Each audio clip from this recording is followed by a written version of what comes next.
Hey everybody, welcome back to the Guitar Lab podcast. Daniel Klein here. Daniel Seraph. Today we're going to talk about the recording session. Yeah, getting prepped for one. Yep, because as guitar players, it's pretty common once you get to a certain level, whether it be not necessarily in a home studio, but other people will call you over, whether it be a pro session or one of your friends' sessions in their house. And I remember showing up and learning kind of on the job, and no one really told me what to do. So many mistakes were made. Oh man, it was like before, Tim Pierce had a master class available that you could just watch. I always wondered what it was like growing up. I was like, what's it like to be a session musician? And then all of a sudden I was one, and it was like, oh cool, it would have been nice to read a book or something on this. Yeah, it's humbling, and I've got some horror stories. I'm sure you do too, but we've also been able to navigate it to where now if we're called on to do a session, it's more fun. Yeah, it's for me. It's really fun nowadays, and I record all the time, so I have a little bit less red light syndrome than I used to. Cool. So the first thing I thought we'd talk about is just knowing your role as a musician in the session. So what are one or two of the roles that you've had to assume when someone rings you for a part? Yeah, totally. So I've been called up and just to come in and literally just lay guitar down, listen to all the instructions from the producer or the client or whatever, and just play exactly what they want me to play. Right. And would you say that most times you'll get the music and the expectations prior? Yeah, for the most part, I've always gotten an email with a Dropbox link or whatever to the songs. I do my work at home to learn them before I show up. Sure. And then sometimes they'll maybe won't have a song completely fleshed out, and so they'll actually want you to chime in as a collaborator. Totally. Or even recently went and did a session where they'd been working on this record for a couple years, and they were all kind of burnt out on it, and so they were excited that I was bringing fresh ideas. I just brought my ideas rather than them really instructing me. And then we sculpted it together. Right. So I have seen sessions that I've been a part of where a keys player was supposed to come in, and this was a know your role, you are a musician, play what's in front of you. And I've seen keys players go, well, actually, I think we need to do this. And that was not well received because the producer and the engineer have a very clear understanding, and also the client, but the producers normally drive the ship in situations like this, where it's like, no, we're not going to transpose that. We're just going to do this. So, and as far as I know, that person never got work in that studio ever again. And Absolutely. I did. Yeah, you don't come in with that kind of attitude. As a session musician in general, you are very malleable. You're very flexible. You are there as a hired gun to do a good job, just playing ultimately what the producer and or client want. Yeah. It's very much like a skilled carpenter will go to a job, and whatever that house owner wants, I want this bathroom redone, or I want new floors, or build me kitchen cabinets. Whatever they want, you have to do. And that's that. Totally. Yeah. And I think, that brings up a lot about just the attitude that you bring to these types of things. You just have to be incredibly neutral. Yep. And level. And from my experience, kind of talking about preparation, we're going to talk about kind of how to know your material and stuff. But the thing is, in nearly every session I've worked on, people like my ideas, but there's probably at least one song or something where they're like, nah, that's not really the vibe. And if I get all butthurt about it because, I worked on this idea so much and this is the only thing that's right, what is that going to do but potentially bring an attitude where I don't get future work? Right. And it used to be where there was a couple people that are hired guns in town, and so the pool was relatively small. But now with the internet and computers, you can call up Mark Lettieri, and he's not going to have an attitude, and he's going to nail it. He played on my record, which you can listen to on the internet. Ka-ching, ka-ching. Exactly. So realize that, you might be hot stuff in your town, but that is no reason to have an attitude or an ego. Totally. Because there are way better cats than me or you or most anybody else. Yeah. You know, everyone's on this ladder. And you some know? of them are actually really nice. Not all the crazy good people are jerks either. Dude, the best ones I've found are the most humble, relaxed, mild individuals. Totally. You know, some of them are psychopaths for sure. That's an important note. Yeah, they're the cuckoos out there too. But. Yeah, there's some that, you know, you wouldn't, need heavy medication or supervision or both. So But, we should talk about like in your experience, how did you prep for a session, like knowing the material?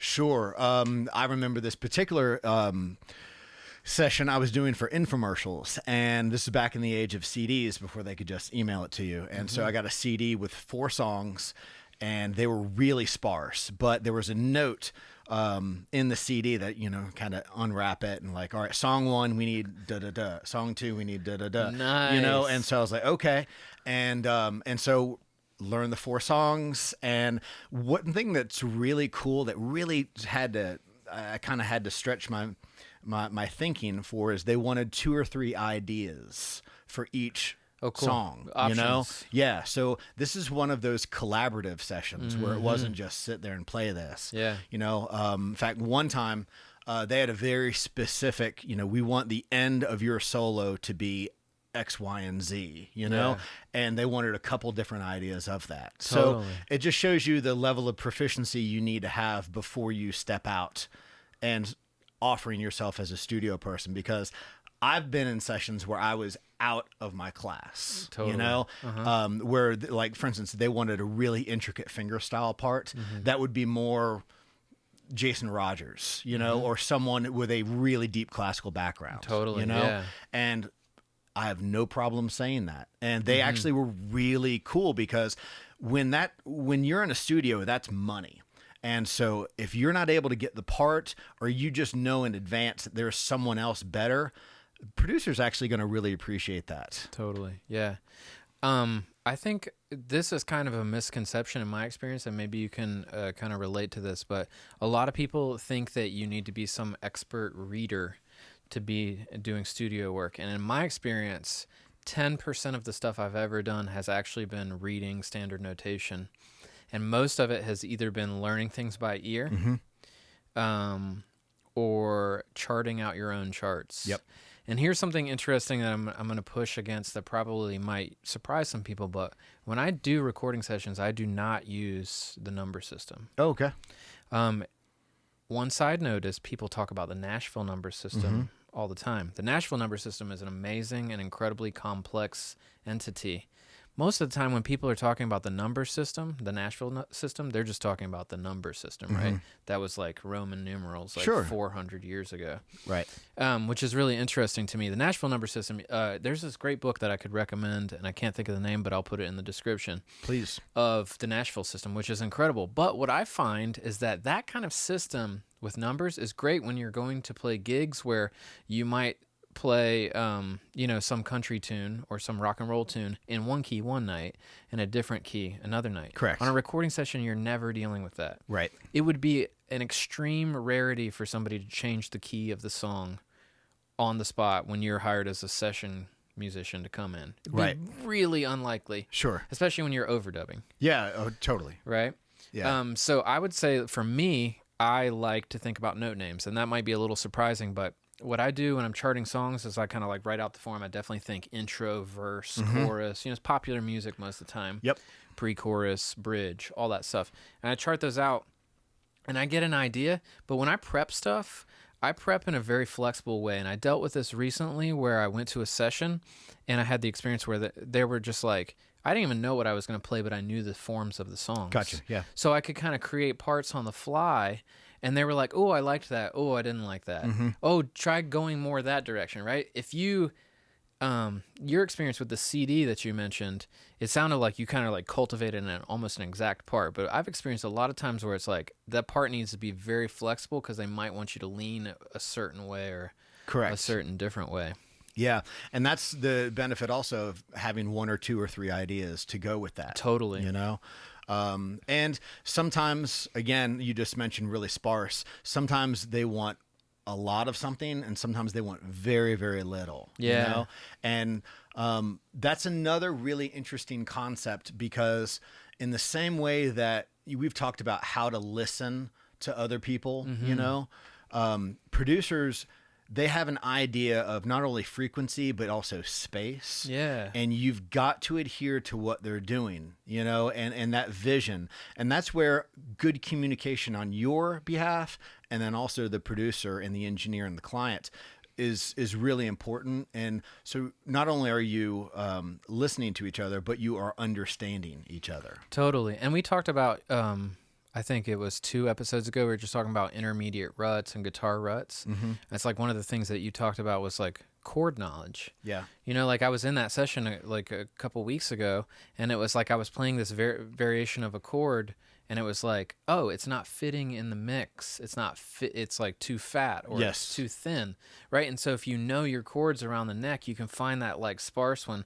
And actually, there was one point, this particular client was very specific with what he wanted. He was like, can you find that melody note in that chord? Mm-hmm. And it was like, oh, cool. So I had to know like those variations of those chords around the guitar neck in order to make it sound the way that they wanted it to. Right, because, you know, if you're familiar with the cage system, the way that you can play with chords and scales up and down the neck, you know, a C in the first position is going to sound much different than the C at the 8th fret using it in the bar E both form. Timbre and depending upon, you know, like the higher notes in the register. Correct. It's like everything. Right, you know. It's huge. So yeah, and so having the charts with the flexibility you mentioned also. So what about that specifically with the flexibility, having those charts? Oh yeah, so you know, basically being able to read a chart that says, okay, cool, it's an A E D progression, and then just knowing the guitar neck essentially, and then realizing, you know, like they might lean a direction rhythmically, they might lean a direction voicings wise, but it's like I have the skeleton of the song, and I can really go whatever direction they want me to go in, Gotcha. rather than being only like preparing this one thing that they heard it the first time and they're like, that's not it. Right.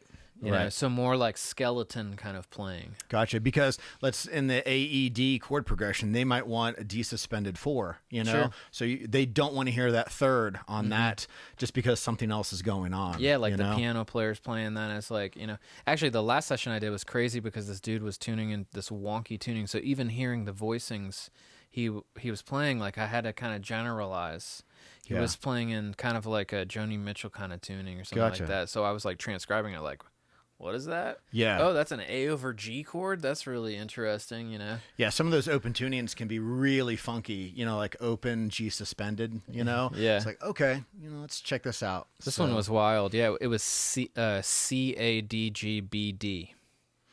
Wow. Mm-hmm. Okay. It's interesting. Interesting. And then as far as getting your gear prepped, you know, obviously fresh strings, make sure your cables work. Don't bring your new pedal, you know, if this is a gig that or a session where, you know, things need to happen in a timely manner. If you're exploring sounds, maybe. Of course. It's that kind of vibe. Yeah, if there's a blank canvas and they're like, bring everything you got, then sure. But if it's a boom, boom, boom, you need to knock out 7 tunes in 4 hours. Yeah. You got to just get the gear that you know you sound good with and just use that. Yeah, you know? absolutely. I would also say, yeah, just having backups. Yeah, having your backup strings, having, you know, having a really great tuner. Yes. You know, and I think that, you know, tuning on a gig is very different than tuning in the studio. Remember, we're playing to tape. So that excellent take where the client loved what you played, but you were slightly out of tune and the engineer is just not willing to use. Yeah. It just doesn't work. Or if your intonation is off, so your D chord sounds good up here, but if you play it an octave up, you know, you're either a quarter tone sharp or flat, you can't use it. Yeah. You know, so just preparation is really, really key. Also, I've always researched the studio and seen what their house gear is. For instance, if they have a Vox AC30, I know that I can bring either a 5E3 or a Vibrochamp or something else. And should that mess up or not work for some reason, there's another amp there that we can use. Totally. Yeah, for me, I just always prefer to take my stuff because it's my sound and Sure. that's like what I'm most familiar with. And you never know, even with a good studio, like how great the backline is. Correct. It's like I've played festivals that have like the best backline companies, like Jazz Fest, and I plug into the amp and it doesn't work. Yeah. You know, so it's just like you never know what can happen, especially with a lot of these studios have these vintage amps that are amazing. Yep. But they have old parts and things can just go. Yeah. Whenever. And the producer and the engineer are not amp techs. True. You know, and I've been called many times as someone who builds and repairs amps, you know, and they're like, can you get down here really quick? You know, we've got XYZ guy down here and, you know, time is money. Yeah, you yeah, know? totally. And then it'll just be a bad preamp tube or something. Yeah, you know, something simple. But you know, if you know your gear, I know how the EQ works on my amp. You know, I know how my pedals sound through that particular amp. Right. I'm gonna bring that amp. But instead of having to bring your own second amp, if they've got something there as kind of a backup safety net, that's always a good thing. I always like to have a list of goals, not only my own goals, but I normally like to ask the producer and the engineer and the client, you know, what are our goals for today? Yeah. How many songs, how many tunes? And, you know, everyone's really honest. Again, that's the whole communication aspect. Yeah. And I mean, you know, just coming back a little bit to the attitude, like you will work with people who are not the most fun to work with. It can happen. Totally. And if you have just a really level-headed mindset and you realize, hey, you're there to perform a job, you know, do your job the best you can. Bada bing, you know, get out of there and you'll get your paycheck and hopefully add something really great to, you know, some cool music. For sure. And as someone who has been late for a session and absolutely that mortified me because I'm a very punctual individual, know where the studio is, you know, and map it out. Get all of your gear ready so you're not, you know, just running around at last minute because you don't want to show up flustered. Absolutely, you want to show up. Talk about calm. the extra nerves that add to the red light syndrome. Yeah, it's a you're no-no. sweating, you know, because you're, you know, the anxiety's there. So and I always leave, you know, 5, 10, 15 minutes earlier than what I would normally. Totally. And I can just sit in the parking lot and Yeah. just think about it, kind of clear my mind, get ready, maybe kind of warm up my hands a little Totally. bit. You know? I like to listen to the tunes on the way, you know, especially a lot of times I might drive to, you know, somewhere a couple hours away for a session or whatever. Yeah. And, you know, I'll listen to those tunes again and be like, oh, that's that thing that I was thinking about doing, you know. Oh, that's that chord change that I didn't quite hear. Oh, that's that rhythm that's happening in the bridge. Right. Those types of things, just kind of like reiterating it a little bit. For sure. And then the one thing I would always recommend too for people who necessarily haven't done this, when you get on long sessions, it's really just basic common sense. Bring some kind of healthy snack, some water. You know, you don't want to be eating, you know, Funyuns and a Mountain Dew. You know, you want brain food. You want to, you know, and you feel good, coffee, but not jittery, you know, Totally. just basic stuff because, you know, there might be a water cooler at the studio, but if there is a fridge at the studio, I've seen people go haywire and just take a whole bunch of stuff. And man, that is not cool. Yeah, totally. Unless it's like literally like, hey, this is, you know, Right. open for you. This is part of this session. Yep. Feel free to grab anything. Yeah, I personally will stop at a health food store or whatever, make sure definitely water, you know, so easy to get dehydrated. Yeah. And like, you know, depending upon the session, like, oh, this is one thing that we didn't talk about, but just real quick. Yeah. Headphone fatigue is a real thing. 100%. And so for me, I personally don't like to do sessions in headphones. I prefer to be in the control room if I can make it happen. Yep. But the reality is sometimes you just have to be in phones. So Correct. whenever you can, take those headphones off. Right. Or just slip one off at a time, you know, and alternate. That only works if your hearing is as good as both sides, you Yeah. know, whereas if you know, I've known people who particularly have like 30% loss in one ear and then that way, you know, it wouldn't work in that sense. But fatigue is definitely there. But yeah, so those are just some of the basics that we thought we would help out with. I wish this video had, you know, existed when I started because Totally. I've made every mistake. I've done the opposite of everything we've said. Absolutely. So, and, you know, there are some producers that chose not to work with me after, you know, some let's see, some lack of preparation, Absolutely. you know, and, so just attitude, equipment, logistics, and a health food store. Yeah, absolutely. Granola bars, you know, they're your friends. So if you Awesome. have any nightmares or any really positive experiences doing sessions, we'd love to know. Put it down there. Like and subscribe, because we're still going to be doing this every week. And yeah, we really appreciate everybody. Yeah, we'd love to hear from you. So please reach out. And we got a website, right? Yes. theguitarlabpodcast.com. Yep. Yeah. You can check it out there. And we're going to have some merch coming soon. So it's rolling, and we appreciate that you're along for the ride. Awesome. Thanks so much. You guys take care. Bye-bye. Bye.